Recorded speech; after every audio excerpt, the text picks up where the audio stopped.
The pond is very pretty today. It rained a ton and filled it up. I haven't even been using the water pump and our little water system over here for the pond. We have been using it for our trailer and it works great, but yeah, the rain just did that. So that's good news, but we do have a little bad news actually. This longhorn's doing good, this one's doing good, but you can see we have one that passed away over here. And I assume natural causes, everything looks fine. It looks like she just laid down and died. She was the oldest one. These are all old longhorns. We got them, they were just out in the pasture, and they weren't ever like around anybody, so they were all kind of scrawny and they just looked old. We got this one to get some weight on her. She's real good looking now. This one is probably the second oldest. She's real good looking now as well. But the other one, we just could never get her to put any weight on. I think she was just so old. And it's really unfortunate because she was actually the nicest one. None of them would let us pet them when we first got them.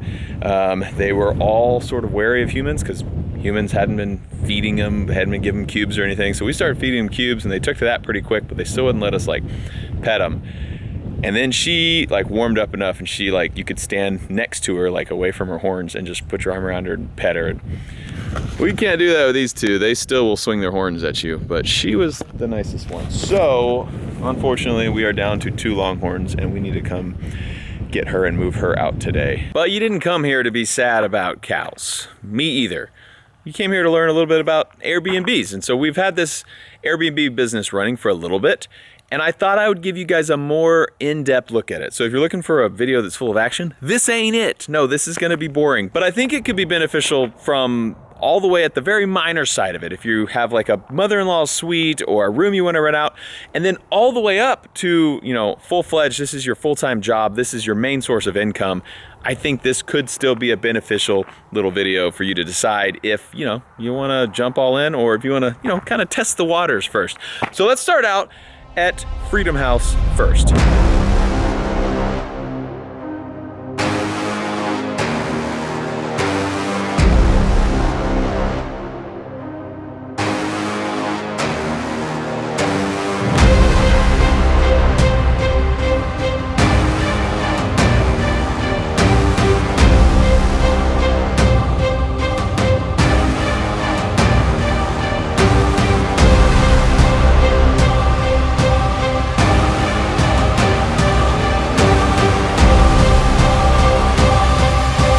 This is the Freedom House. And you may actually notice that it looks a little different than it did before. Before, the Freedom House looked like this, and it looked terrible. I hated it. The white house with the light blue trim, it just looked very grandma and just tacky. So we painted the entire house navy, and we painted all the decking brown and all the posts and railings brown. And I think it looks so much better. This little garage will get painted as well. We just had guests that were checking in, and so we had to stop the painting on the house, get everything cleaned up so the guests could check in, and we're gonna come back and do this in a few days once it stops raining. It's been wet every day since the guests were here. So that will be navy as well to match this. But it was actually my wife's idea to paint it this color scheme. I didn't really know what to paint it because I was like, it's a double white house. You're not gonna say, wow, look how majestically beautiful that house is. But I just wanted to like, not be like, yuck, which I think we got it. Like the house on the inside is freaking awesome. It's a very clean, well-maintained house. And the outside was too. Like there's no rotten stuff. The roof is good. The siding's all good. The like skirt around it is all good. The decking and the rails are all nice. Like nothing is bad. It just was ugly. And so we painted it and I actually think it looks pretty dang good now.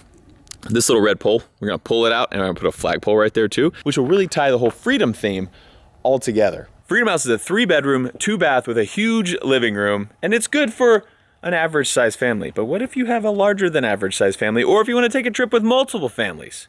We got you covered there as well. Take a look at the farmhouse. Nah, mate.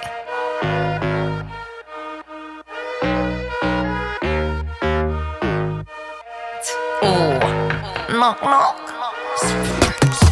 Something real, something raw, not accidental, no, I'm sure. You're not needed, show you the door, but what's that, yeah, are you sure? Yeah, that's a rental, yeah, what a bore. Lying, nothing in your core. Buying, yeah, what for? But do what I need to, always sure. Something real, something raw, not accidental, no, I'm sure. You're not needed, show you the door. What's that, yeah, are you that's a rental, yeah, what I bought. Lying, nothing in the core. Buying, yeah, what for? But do what I need to, always sure. Yeah, that's a rental, yeah, what I bought. Flexing, yeah, but your soul is empty. Dripping in diamonds, Fenty. Dripping in vibes, got plenty. Got the technique, yeah, like Jet Li. Ow. One little chop like pow. One little hit like wow. Living for the now, live for the sound. So Farmhouse is a 5-bedroom, 3-bath house. It has a huge living room with a giant sectional couch through it, has a really nice big dining room table in the dining room, and then the kitchen is just beautiful, granite countertops, really nice appliances.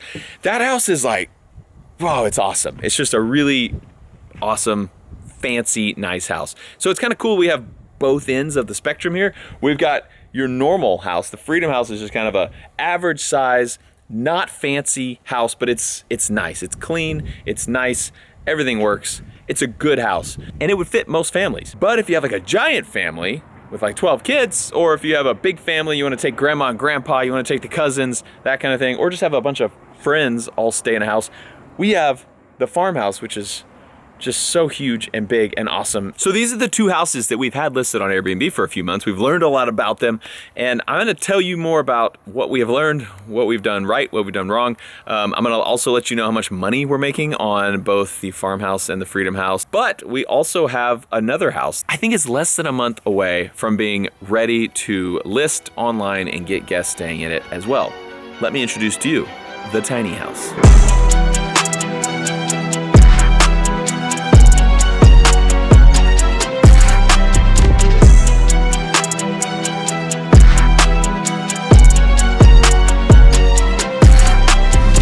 That house is a 1-bedroom, 1-bath, and it was a workshop. It was a little shed that some guy had built actually really well. It was like a really nice start to a workshop. And we got in there, we were like, man, this is like halfway built to be like a house. And we thought if we just put like a couple extra things in here, this would be a house. And so we did. We just sort of rearranged it a little bit to make it livable. And now it's still kind of got a workshop look to it, but also now it's got a very homey look, and it looks freaking awesome. And I'm really excited about it. And it's gonna be like, everything in there is gonna be brand new. Like, we just had sheetrock done. We just had all the texturing done. They just put all the tile in that house in the bathroom area. And so everything's like brand new. We're getting brand new appliances. All the furniture will be brand new. I need to start ordering that, actually, now that I think about that. Probably need to order that, because that might take a while. But the house is almost ready to put appliances and furniture in. The guy that's working on it right now that you saw in that clip is just doing the trim. Like, he's trimming out the house, putting the final little touches on. Then you paint that, and it's ready for everything else. So that house will be done very, very soon. We're really close. We've been working on that for a while, and we decided to just focus on it. So now, like, I'm trying hard to push to get everything done in that house, because that'll add to our little Airbnb business over here. And then we have one more house, and of course, saving the best for last. Let me show you Mama's house.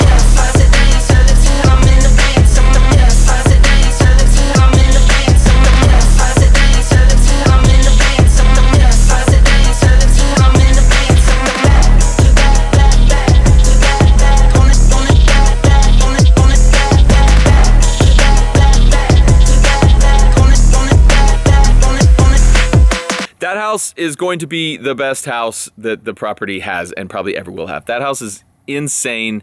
It's incredible. It's huge. It's like 7 different levels in there. There's a pool in there. It's an indoor pool too, so we can heat it because it already has a heater on it, and we can keep it heated during the winter so people can enjoy the pool year round. But it needs a few things, and I'm like, let's just finish tiny house first. Let's get these things all figured out, and then we're gonna go through and do like a minor renovation on Mama's house. So Mama's house is coming as well, but it's gonna be a few months away probably. I'm hoping like by January, February of next year, Mama's house will be available, because that one, it will be so, like, you'll love it. You're gonna love it. I wanna live in that house. Let's break down some numbers. Let's figure this out. We're gonna start at Freedom House because I think it is done the way most people will do Airbnbs. I think Farmhouse is a little too fancy, and you could do that, but I don't think that's where you would start. So I think if you're starting, this house will be more interesting because it makes more sense to start at a house like this that is an affordable house with affordable furniture. What you will notice about the furniture in Freedom House is it is all furniture that you can find used, and it is all well-used furniture, but nothing that's like, there's no holes in couches or anything like that. Like these beds, that is not a fancy bed, but it looks nice. These end tables, not fancy, but they look nice. This desk, it's just a nice, normal desk. That chair, it looks like an old chair, but it's clean, it's nice, no holes, doesn't smell. This is an old piece of furniture. It's got some scratches and scuffs because it's been around, but it also looks nice. It's like a real solid wood little dresser thing. This is an old table made out of a door, I think, or maybe it's made to look like it was made out of a door, but it's got like, you know, things like that. Yeah, it's definitely just made to look like it was made out of a door, but all of this kind of stuff could be found on Facebook Marketplace or on Craigslist. These chairs, they're nothing fancy. These couches, they were not part of a set. They were hand-me-downs. That thing I stole from Mama's house. Actually, the only thing we bought in this house was this bed.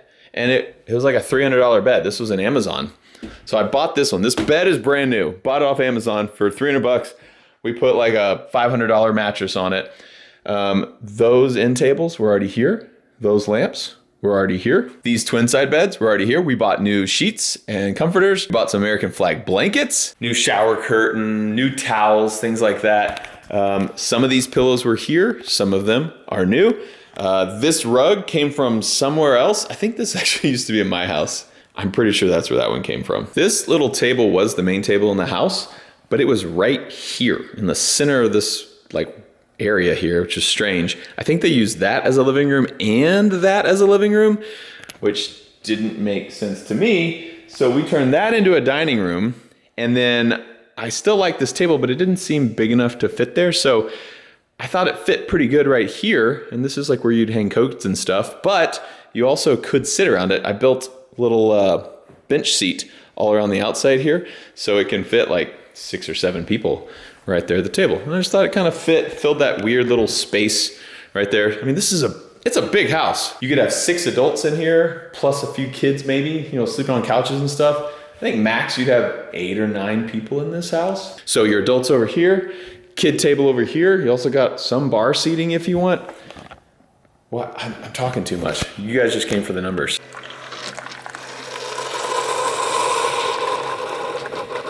Let's break it down. So there's a lot more expenses than you think about.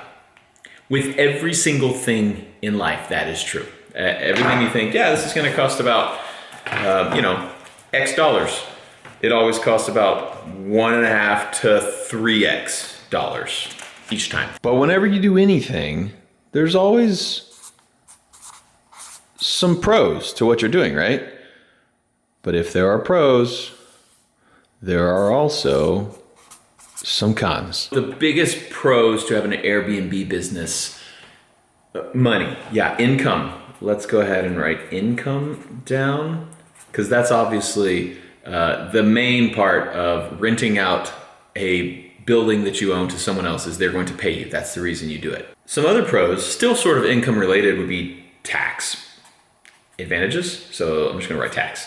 Some tax advantages to owning rental properties.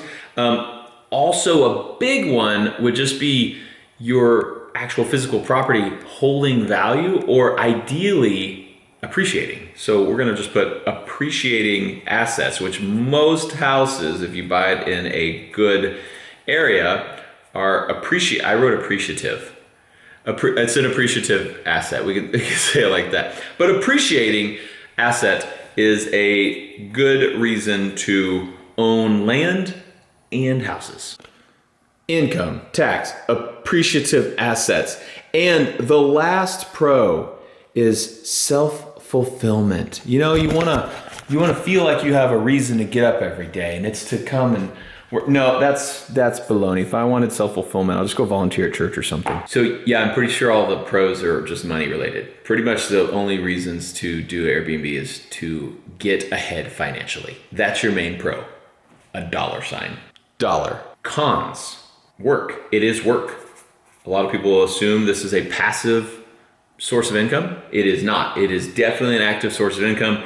You must work. Even if you get the business big enough that you're not the one cleaning the house anymore, you still are managing that. Now you have more properties to manage. it's still work. It's always work. It's never passive. Put money in the stock market and set it and forget it. That's passive income.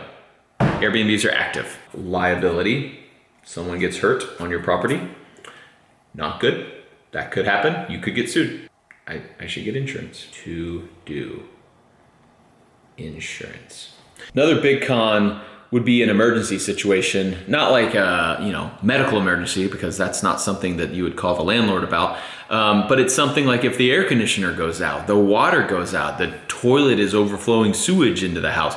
Those are all emergency situations they're definitely going to call the Airbnb host about. And that is something as an Airbnb host that you have to fix right away, because they're not gonna be able to keep staying. If it's 100 degrees outside, they can't stay in a house with no air conditioning. If the toilet is overflowing sewage into the house, they gotta get out of there. Or it just needs to be fixed, and it needs to be fixed quickly. We've actually had that one time here, and it was where the water turned off. And so they called and they were like, hey, the water stopped working. And it was working when they had started their stay, but the next day it just stopped working. And so we came out and checked it, and they were right, the water was not working. And we went and checked it, our pump was totally burned out. And of course, it was on a weekend. We couldn't get anybody out here to fix it. And I was like, shoot, what do we do? Luckily, we have another house next door. So the Farmhouse is here, and it's way nicer. So we were like, hey, enjoy your free upgrade.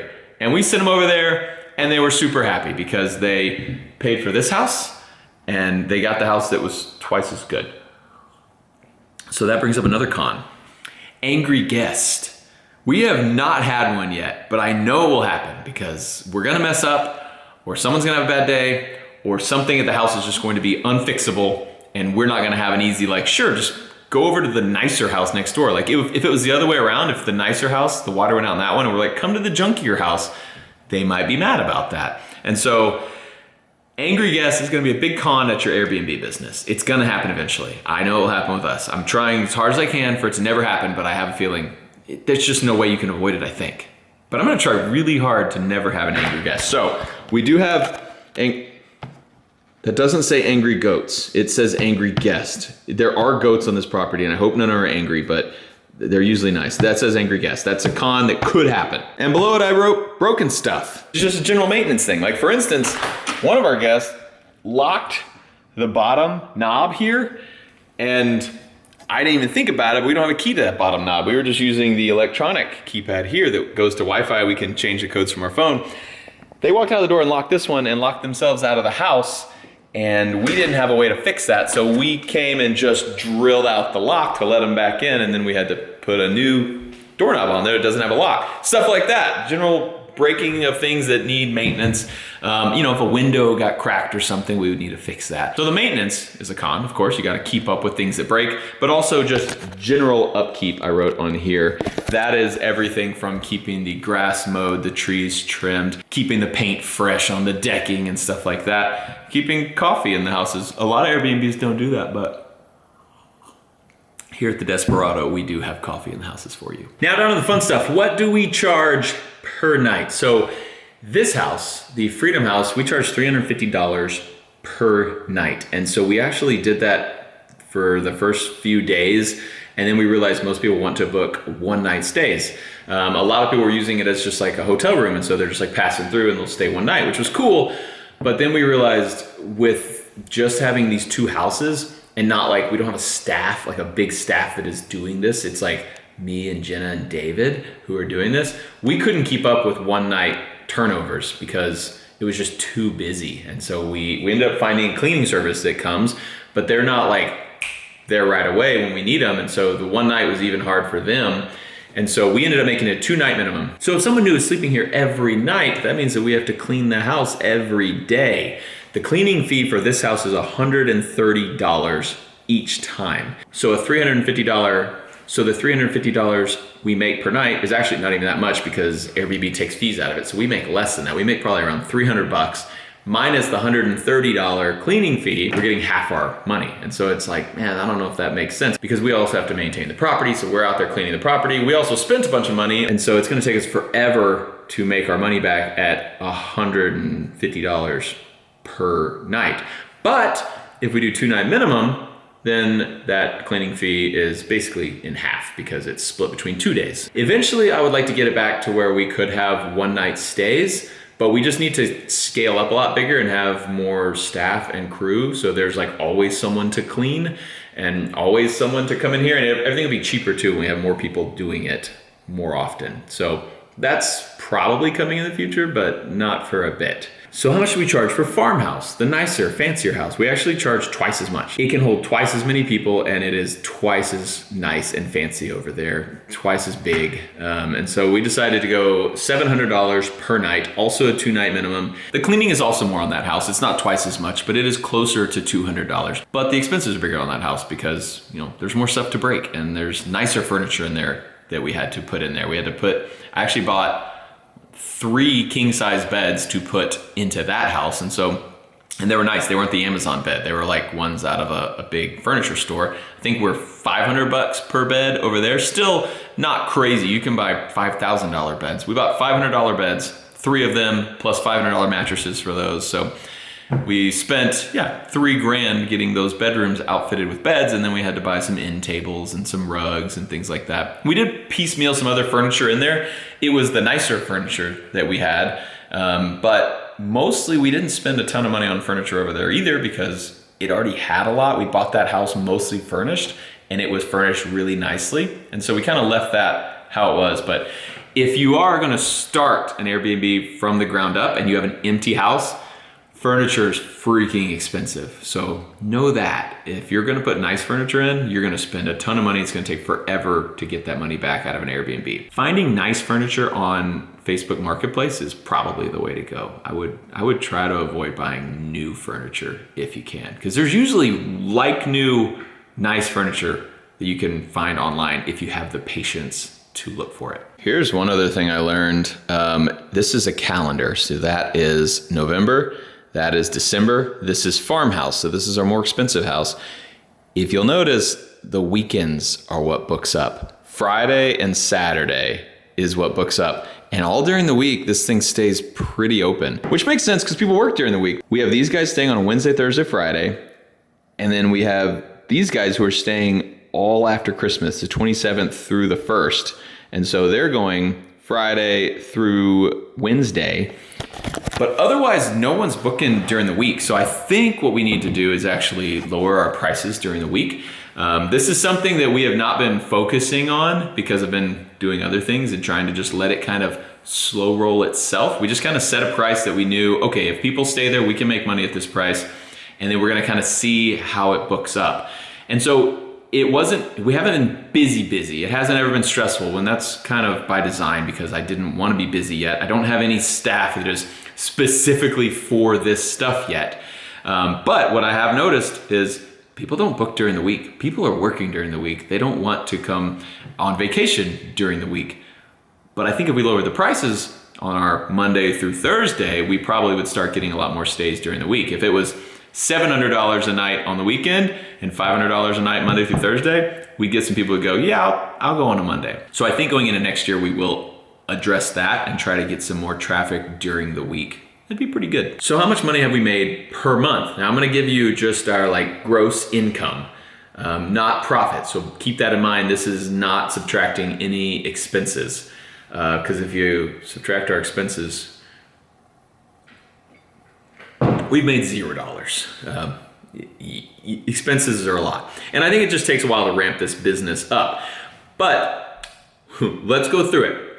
The amount of money that we made in income, not counting any money we put in August, we first started somewhere in the middle of August. I think it was at the end of August. We had one guest stay in August. We made $679 in August. In September, we were open the whole month, both houses. We made $3,934 in September. Pretty good. That's a big increase. Now, October, biggest month ever, which was last month, we made $4,953 out of both houses, which is pretty good. And bear in mind, each month our expenses are going down because now we're not really buying stuff. We did just paint this house. That's what ate up all of our income is we painted the house. But now this house doesn't need to be painted for several years. So that kind of thing is what I'm doing. I'm not really trying to make money on this right now. I'm trying to set up a business that will make money in the future. But what is cool is we can look ahead at the bookings that we have for November and December at these two houses. And both of them, assuming everyone comes, which everybody usually does, will make more money than what we made before. There's August, $679. September, $3,900. October, $4,900. And then you can see in November, which we're just starting November, obviously, we've made $0 this month. But if everyone shows up, we will make $6,300. And then in December, we are going to be the most booked we've ever been. And we are expecting $9,845. Now, of course, we're still a month away from December, and there's still plenty of weekday bookings available. So we'll probably break $10,000, which is pretty cool to just be a few months in, and we are going to be making five figures, a low five figures, but we are in the 5 digits for the Airbnb business. And I don't really have anything else I plan on spending money on these two houses, at least. They're pretty much done. We do need to finish painting the garage, but that won't be a big expenditure. And then everything else is pretty much done. We sort of figured out everything that these two houses needed. So it'll just be the normal upkeep, the mowing, the maid service, the laundry. Otherwise, they're done. And now it'll just generate profit for the most part. You know, there'll be things that break, but it'll mostly all be profit. And especially if we lower our prices during the week, we should start getting even more bookings, and that theoretically means even more profit. Just got off the phone with a buddy of mine who is bringing his employees down to this area for a little writer's retreat. And he asked me if the Farmhouse was available in December for 8 days straight. And I said yes, and I gave him a special deal because it was 8 days straight, and he's a buddy of mine. So anyway, that just knocked us over the 10,000 mark, just like that. So now Farmhouse is very booked up in December. Shoot, yeah. We just blocked off all that for him. So we have normal Airbnb guest here. That was blocked off for him. This was blocked off for someone else who's going to be staying there. December's going to be busy, and we're going to make some money in December. So that's pretty much what we got going on here. Now, very soon, before the month is over, before December, we should have Tiny House completely done, and I think open and put on Airbnb as well. So that's going to just add to our business. That'll be another source of income coming, adding to our Airbnb business. And the more houses we get, the cheaper everything else will be to maintain, because then eventually, once we get Mama's house, it might make sense to hire someone who their only job is to help us with Airbnb. And that will also decrease expenses, because I won't be having to figure it out myself with David, with Jenna. It'll just make everything simpler, and then we can lower the cost of these houses, I'm hoping. And just getting that one will help us get along that way. It'll also be really good to have that little house, the tiny house, because right now we've had some just couples rent this house, but it's a 3-bedroom, 2-bath house. Couples don't need this much space. It's just the smallest one we have. When we have that, it'll be perfect for someone who is just like a young married couple, or a couple with no kids, or a couple with just a baby or something. That house will be perfect for them. It'll just make a lot more sense to have a small house for a small family. Everybody will fit better, be more comfortable. And so I think that'll really help soon. And then after that, Mama's house is what we're gonna focus on completely. And once we get that, then we really can fit all aspects of the kind of parties that would come to a place like this. And also, I didn't mention earlier, I meant to, the price of these houses might seem a little high to you, like $350 to rent a double wide for a night.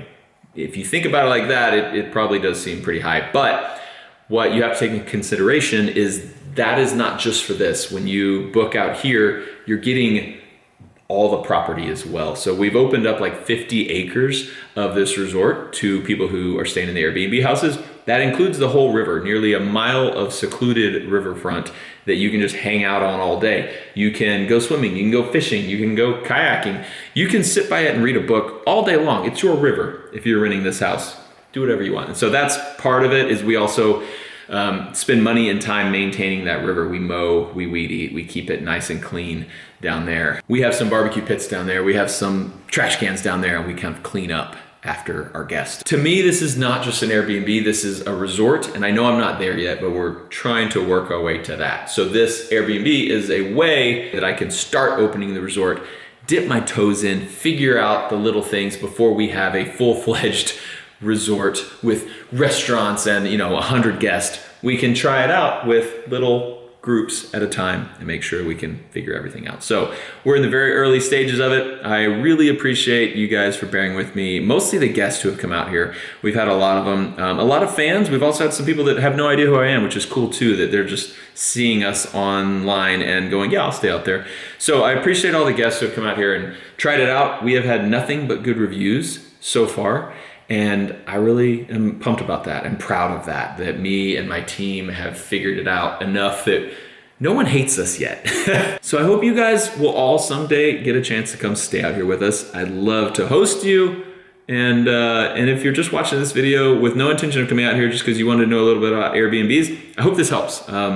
It's a slow start, but I think now that we have it going, I think now in 2025, we will actually have profits coming in. I think we've got through the hard parts, and we've got these 2 houses set up. We're about to have our 3rd set up, and I think they'll only be rolling in profits now, and we won't have any negative months on them. But I'll let you know if we do, because I want you guys to learn as I learn. There's no need in both of us making mistakes. So if I'm gonna make a mistake, I'll let you know so that you don't. Thanks for watching.